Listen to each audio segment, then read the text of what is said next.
We're going to be in John, St. John.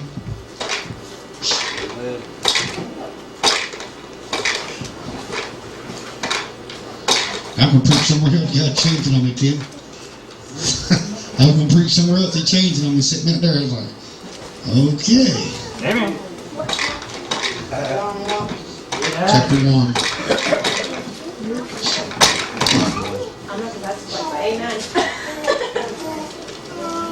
Amen.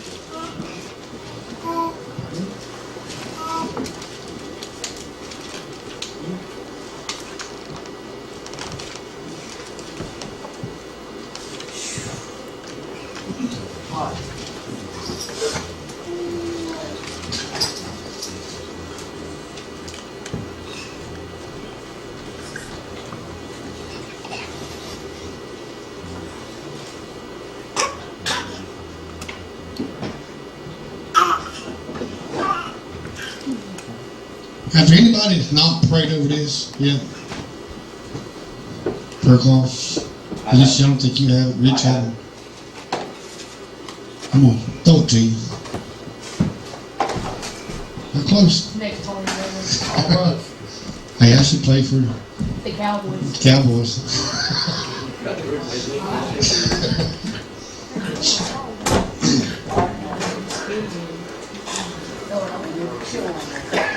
I like the Cowboys. My team knows them. Yeah. People don't have an understanding of God. Some people think they know Him, but they really don't know who He is. And we find that people are... I seen yesterday on the news that since 2007, now get this, in 2007, 40% of people have quit going to church since 2007. They're saying over half of America has no beliefs. They said that's up tremendously compared to what it used to be. It used to be 10% didn't have no religion, no belief in God, but now it's over half of Americans has no belief in God. And in John it starts out like this. It says, in the beginning was the Word, and the Word was with God, and the Word was God. Amen. Now I want to show, we're going to jump just for a second. We're going to jump to 14. Same place, 1:14. I want to show y'all something because I want y'all to see this because young kids, y'all need to hear this. This is important in your life, what I'm fixing to reveal. So we're going to 1 and 14. You ready? In the beginning was the Word, and the Word was with God, and the Word was God. And the Word was made flesh. Did y'all hear that? Who is the Word? God, right? It says, and the Word was made flesh, and dwelt among us, and was beheld, and we beheld His glory, the glory as of the only begotten of the Father, for grace and truth. Now, this morning, I want to ask you this question. Who was Jesus Christ? He was God in the flesh. And let me tell you something. God loved you enough to where He come down. He left heaven above and He came down here for what? To show you how to get into heaven. But there's more to it than just Jesus dying on the cross. There's more to it than just that. He came because there's going to be no excuse for anybody not being able to make it to heaven. Well, God, you know my life. I know your life. I give you every opportunity to make it right. I even tried to tell you go to church, but you can't get people in church no more. Nope. I ain't got time. It's going to be sad when they stand before God and they're looking, God's looking down on them and they say, but Lord, you know me. He said, I don't know you. You see, this can be any one of us. Are we truly, truly, truly in our heart serving God? Or are we playing? Are we truly serving Him? I mean, well, what about my friends think? They won't come to my house no more. Let me tell y'all something. Your friends ain't going to be standing there with you when you're standing before God and giving account of your life. Your husband ain't going to be there beside of you. Your wife not going to be there beside of you. Your children or your boss man at work. And your money sure ain't going to buy you in there. What you got in this life, it's just a blessing. You see, God wants you to laugh. He wants you to live life. He wants you to live it abundantly. How? He wants you to enjoy the work, the labor of your work. Some of you got houses, some of you live in trailers. I'm a trailer man. I don't care. I've been called trailer trash. That's okay. But I got a mansion that's waiting on me real soon. Amen. This morning, God Himself left heaven above. And He came down here. Like I told you, it's not just to die on the cross. It was to show you how to live. Because the Bible said that Jesus said, I am the example of how you are supposed to live. Now that's very important what He said. He said, He was the example of how you are to live. I ain't perfect. He didn't say that. He said, I am the example of how you are supposed to live. How's that? He prayed all the time, continually. Amen. He always gave God the glory. Amen. Right. He didn't have hatred in his heart. Some people got so much hatred and they're going to church, and some of them are preachers. They got hatred in their heart. And they're preaching. The way I see it, as a minister, we got hatred, we don't need to be in the pulpit. Amen. The Bible talks about that. You see, the churches are dying. You know why? Because people are telling people it's all right to live any way you please. That's right. Any way you please, it's all right. But I want to tell you something this morning. It's not all right just to live any way you want to live. God has rules. You got rules in your house. I do. I got rules in my house, and God's got rules in His. Amen. Thou shalt not kill. Thou shalt not steal. Yeah. Thou shalt not bear false witness. God's got rules just like we do. We'll start verse 1. In the beginning was the Word, and the Word was with God, and the Word was God. The same was in the beginning with God, and all things were made by Him. Y'all see that? All things were made by Him. My mom and daddy made me. No, your mother and father did not. God made you. Right. God knew you 1,000 years ago before you was ever born. Before your parents were ever born, God already knew who you was. Guess what? You didn't choose God, He chose you. That's right. Amen. Amen. They say, I found Him. No, He found you. Right. You ever heard people say that? I found God. No, He didn't. He found you. You see, that's the thing with people. Some people are going to an altar, and Tim has seen this as well as I have, and I know Frank and a lot of them have too. They come to an altar and they cry out, oh God, boo-hoo. When they leave here, they're the same as when they walked in. They go right back into the same old world. Well, guess what, Rich? I got saved this morning.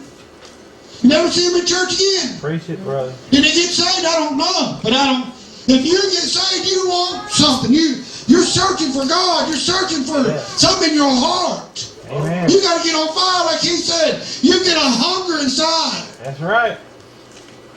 Your life depends on that. Amen. Did y'all know that? Your life depends on it. Now, people choose to play with God. They come to church. They raise their hands and shout and thank you, Lord, and praise the Lord. And they walk out of here and all during the week. Guess what they're doing? They're living just like the devil. They're of the world. Mm-hmm. Preach it. But I want to tell y'all something. The Bible says, if you are of the world, you are an enemy of God. That's right. Understand what I just said? If you are of the world, and this is one person you don't want to be enemy with, you are an enemy of God.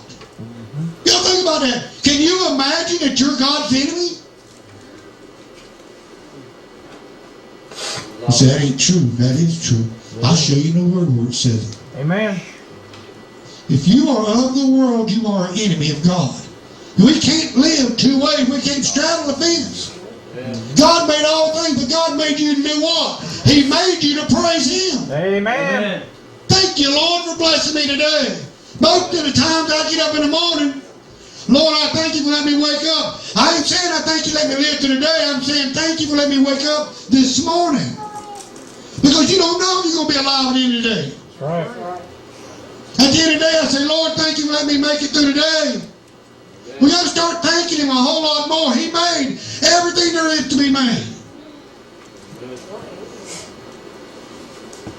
I'm going to tell you the story. Many years ago, I wasn't raised in church. I want y'all to hear this. I was not raised in church. My mom had pictures of Jesus hanging up on the walls, but I didn't know who He was.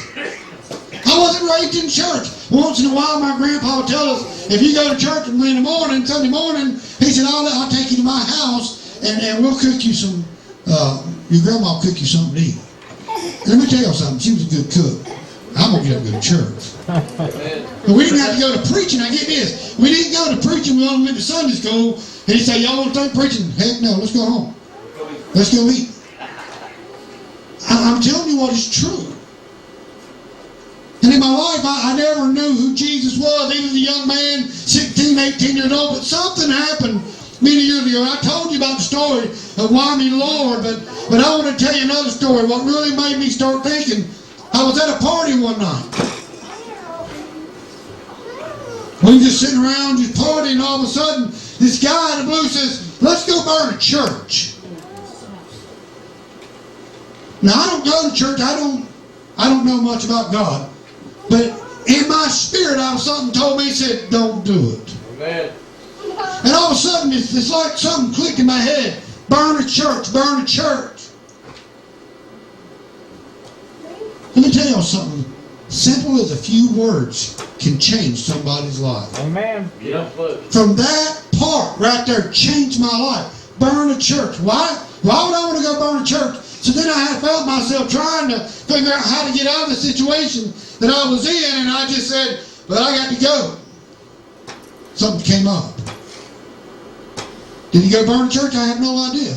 But I got out of there. But them words changed me, and all of a sudden I started thinking, started going, wow, something ain't right somewhere. That's the devil. It's got to be the devil. As simple as a word can change your whole life. You would think hell would scare a lot of people, but it don't. You know why? Because they don't think they're going there. Am I right, Kim? They just think they're all right. I'm all right. Are you all right? The Bible said pray without ceasing. Did we do that? You say, I don't pray loud all the time. You don't have to pray loud. You pray inside your head. That's right. Just talking to him. I talk to myself all the time inside my head. Don't want nobody to hear me. Might put me in an insane asylum. I talk to him all the time, all that I can. Every chance I can, I try it. I say, Lord, thank you for this moment. Thank you for that moment. Whatever it may be. Sometimes it's a bad moment. But I still thank you. That's right. He said all things were made by Him, and without Him was not anything made that was made.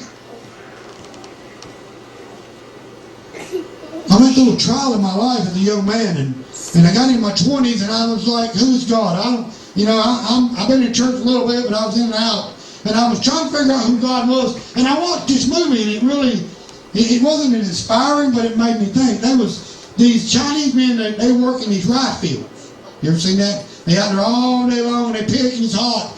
And I noticed something that they did whenever you would see them stop every once in a while from picking and do this right here. They just sit up and do this right here. I'm like, what are they doing?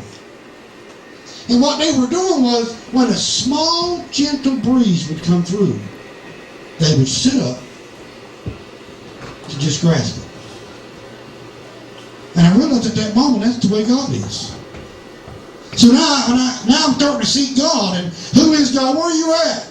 And I'm starting to go outside one day, and I'm looking, and it's pouring down raining, and all of a sudden you hear birds just singing along. How can they sing in the rain? We can't even go to church in the rain. We can't get out of bed in the rain. We got all kinds of excuses, but these birds, when it rains, y'all next time you listen when it rains, and the birds around your house, they will be singing even though it's pouring down raining. That's what God expects from us. When time's not good in your life that He wants you to do, He wants you to sing. I taught this last Sunday, did I not? That you've got to get a song in your heart. You got to get a song in your head. You want God to do more for us, and you got to start singing in your head. Lord, say, get a song up in you. Lord, I need your blessings. He said, I need your praises. Lord, I'm down. You know, I'm broke, Lord, and all this is going down. He said, that's all right. I'm the richest man now. I can send you $1 million in a second to get in the mail tomorrow morning. As a matter of fact, he said, I can do it even better than that. I have it delivered to your house on a Sunday, if that's what I want. God controls all things, y'all. But we got to start getting up and start praising Him. We need to give Him a lot more praise than we do. Sometimes it's just as simple as raising your hand. Thank you, Lord. When the outside is hot, and I tried this Chinese thing. I started thinking about it, and we was out there working like 100-some degrees this summer. And I was just sitting there, and I was like, Lord, I know you real. And all of a sudden, I felt this breeze. And I stopped what I was doing, and I just caught that little breeze. And I knew it was God letting me know He was there. God will always do things for you, but let me tell you something. It is in God's time, not yours. God is never late. You say, well, I wanted that brand new car. Maybe God didn't want you to have that brand new car. I want that house. Maybe God didn't want it to have a house. Because sometimes God knows we get that car, we're not going to be able to afford it. 5 years down the road, a year down the road.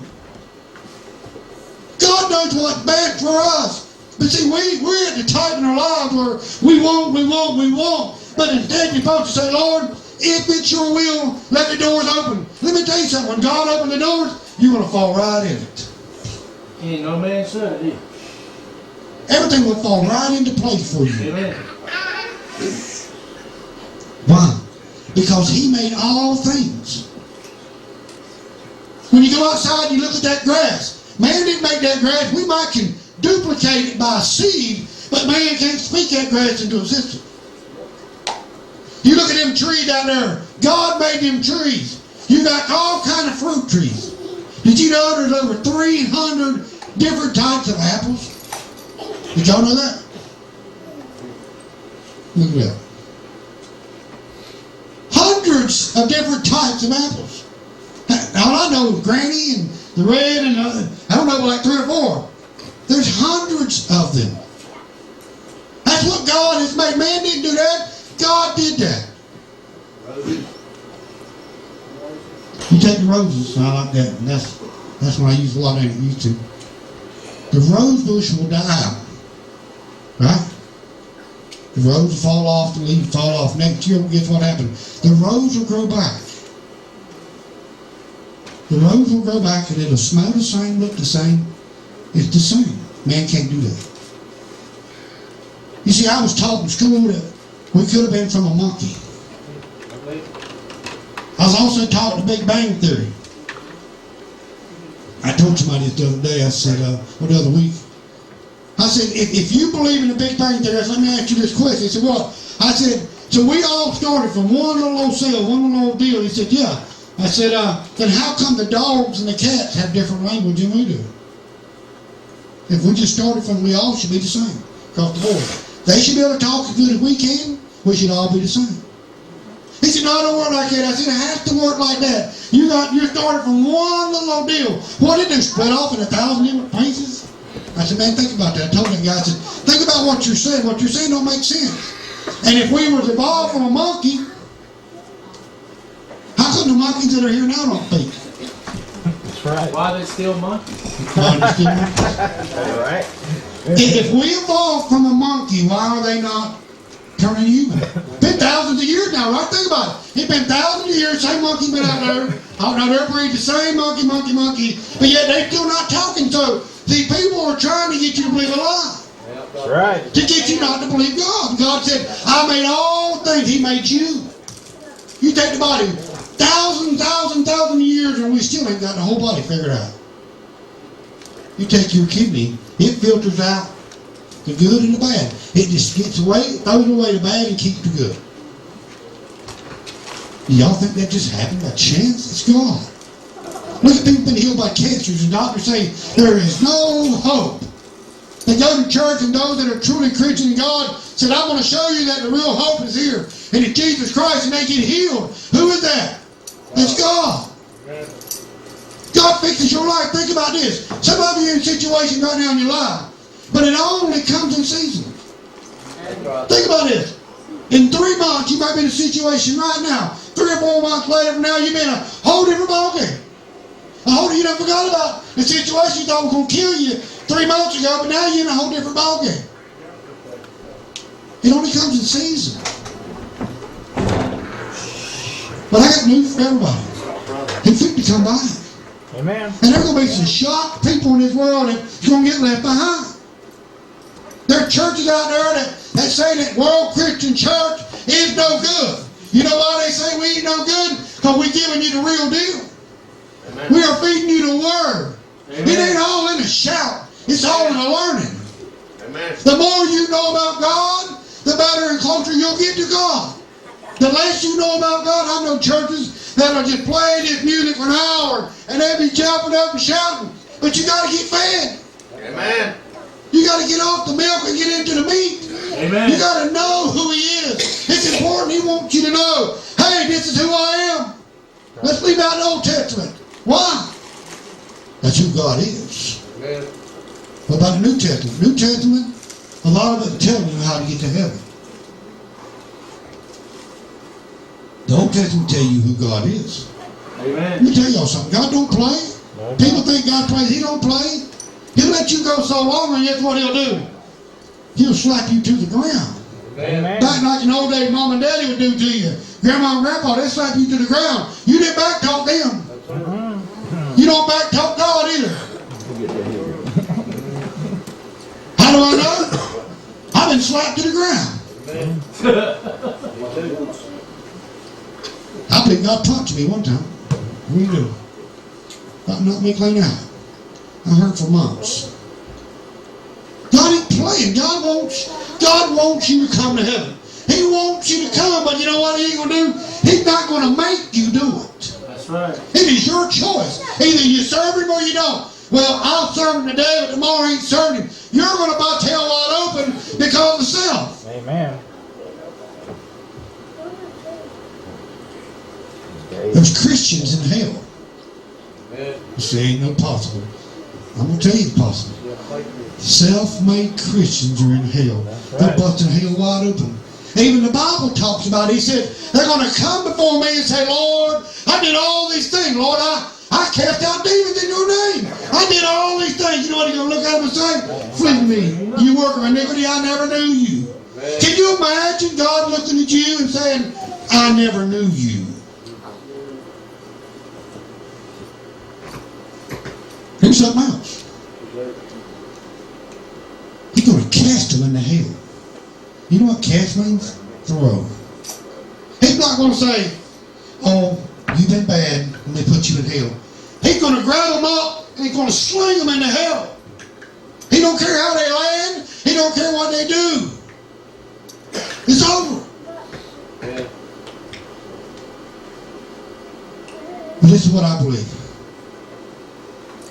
I believe if you truly got saved, you can't stay away from God.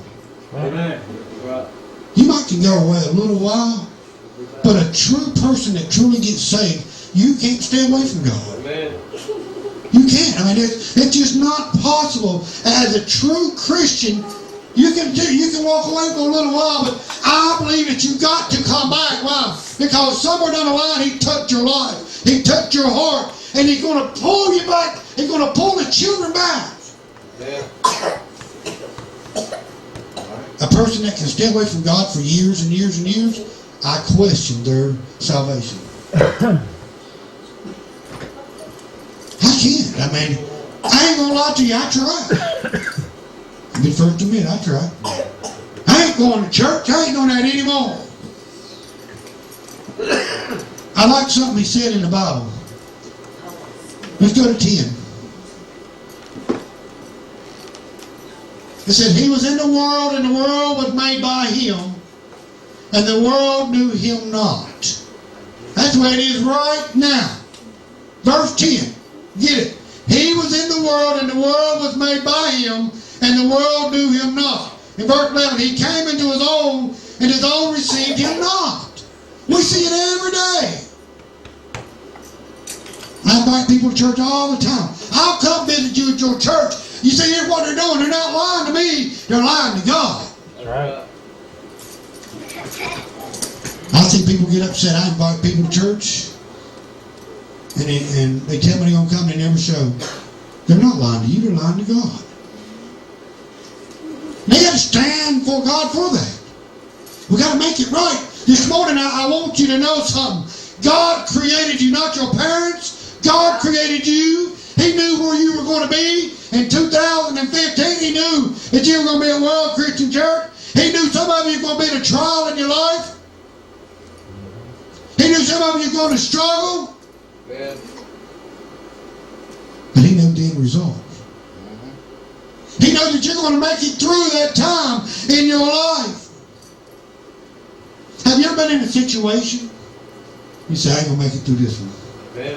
I have. I ain't no way I'll make it through this. That's it. This trial is just going to kick me out. I just can't do it anymore. Them are some of your best trials you ever go through. You know why? Because it draws you closer to God. It draws you closer. The more you say, I can't make it, the worse it gets. And then you find yourself what? On your knees at the altar. Lord, I need your help. Find yourself on your knees at home. Lord, I need your help. Why? Because God is trying to bring you in to get that faith, to get that trust. He said, I'll never leave you nor forsake you. Man. He said, I can't find him anymore. Because he's right there where you left him at. That's right. That's right. He's never left. He's waiting on you to come back. Sometimes you need to come back to the altar. Man. Sometimes we need to go back to the altar and say, Lord, I'm coming back. Lord, I got to talk to you. You find all through the Bible, God said, build me an altar. Why? He wanted you to come to an altar. You know what the Bible says in Tim preaches? He will meet you at that altar. That's right. Amen. Sometimes it's just between you and God, not between you and everybody else. Sometimes it's between you and God. That's right. And you need to come and talk to Him. Be anywhere.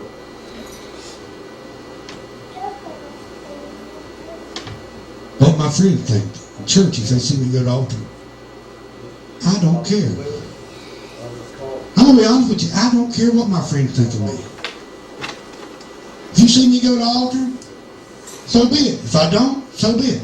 But I can tell you right now, I have a personal relationship with Jesus Christ. And if I need to go to the altar and He brings me to the altar, I'm going to that altar. It doesn't matter. Amen. I might be praying for you. That's right.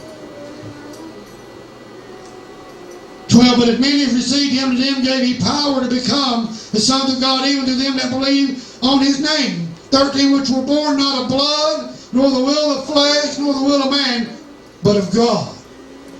God knew that you should have been born, and that you right where you are right now, in 2015, you're not, I should have been born, and I heard somebody say this many years ago, I should have been born in the old Western days. Guess what? He wouldn't have survived. Because most guys would have been gunslingers. True? Most of us would have been gunslingers. Women, could you handle no power? No bathrooms, you got to go out there to a big old porta-john in the backyard? Outhouse? Now they call them porta-john, but they're called outhouses. Back in the day, you had to go to an outhouse. You take a bath about once a week.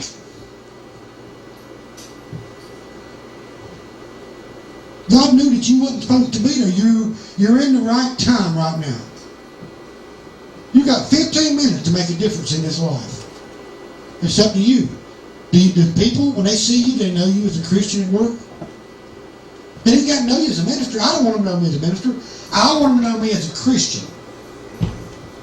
I want them to know me as a true Christian. I told you in Sunday school I worked with a guy and he showed me respect. At work, a lot of them showed me respect. They know that I try my best to live a Christian life. I don't go around cussing, getting involved in all their little head games and all that. I don't do that. So they don't do it with me no more. I don't hear dirty jokes anymore. You know why? Because there's something inside of me that's coming out. I go to Food Line. I go to Walmart. You try this. I want y'all to check this out. Next time you go to Walmart, you walk by a kid. Most kids know. That's the little small children that are being pushed around. They know. And they'll stare at you. Why? They don't see you. They see God in you.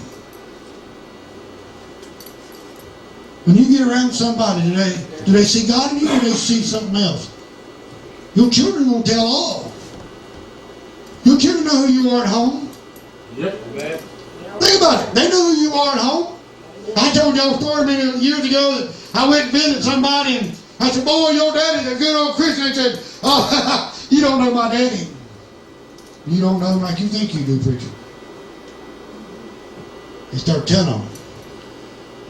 Said, he ain't what you think he is. Parents have to stop it. He think tell all. Your children know who you are today. Do they see a Christian in you?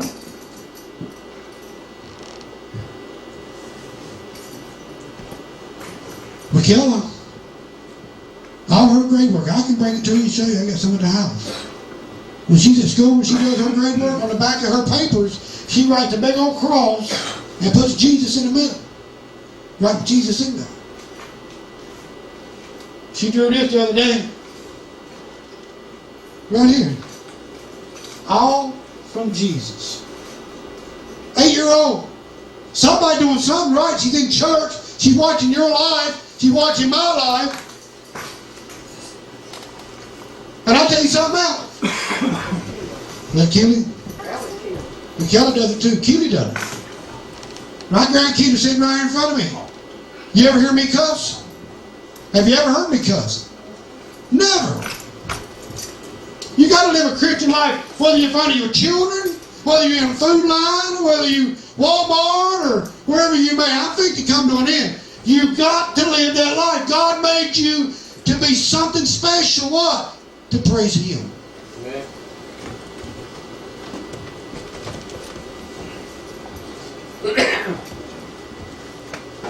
He said, but you were made of God.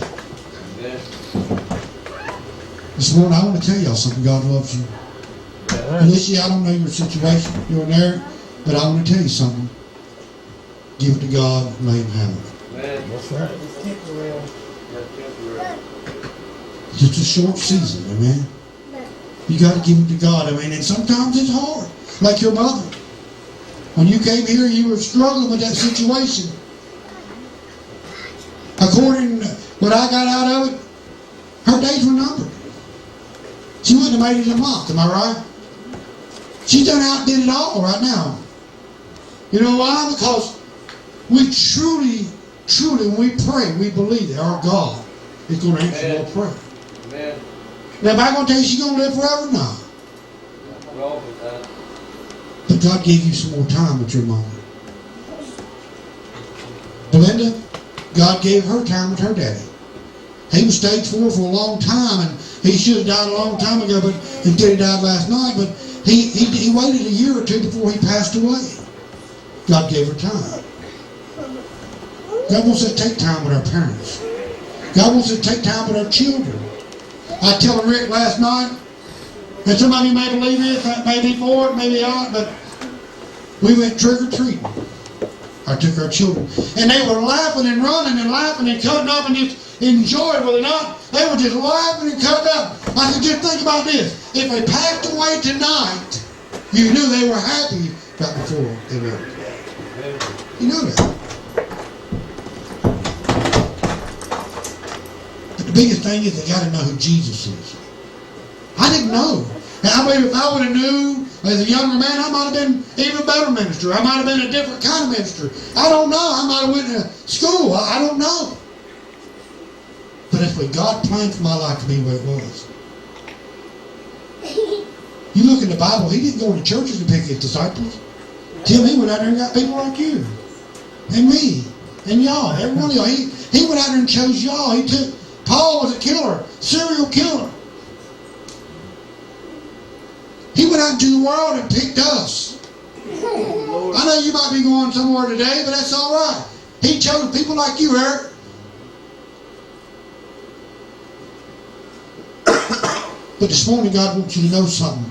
He made you. You're not a mistake. That's right. Amen.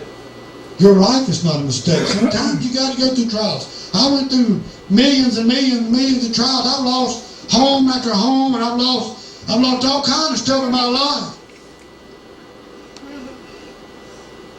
I got children don't come to me and see me now for no apparent reason. But you know what? That could be good enough excuse not to go to church no more. My kid don't come see me. Guess what? My kid ain't sending me to hell. Amen. I ain't going to hell for my kids, my wife, my job, my money, my home. Anything I got, I ain't going to hell for nobody. And I ain't going to hell for y'all either. Right. I'll be honest with you. I'm going to heaven. I'm not going to go until me. I love you. I want to get everybody in heaven right here. I want to be your neighbor in heaven. He might not want to be mine, but I like to be yours. Why bugging me to death? What did he say? The most important thing in your life has got to be God. And then the rest of your life. Then your husband or your wife. And get this. Your children don't come before your husband or your wife. That's the Bible. Your husband or your wife, you become one. Well, I don't care. My children, they're going to come first. You're absolutely wrong. Have to be your wife or your husband. But God comes first before all of that. Yep. And if you put any, and I've said this many times, I'm fitting to come to a close, but can you name 20 things, 10 things that you do for God in 30 days? I bet you can name 10 things you do for your family in a week. In a day, most of it. Are you doing more for your family than you're doing for God? You need to consider that.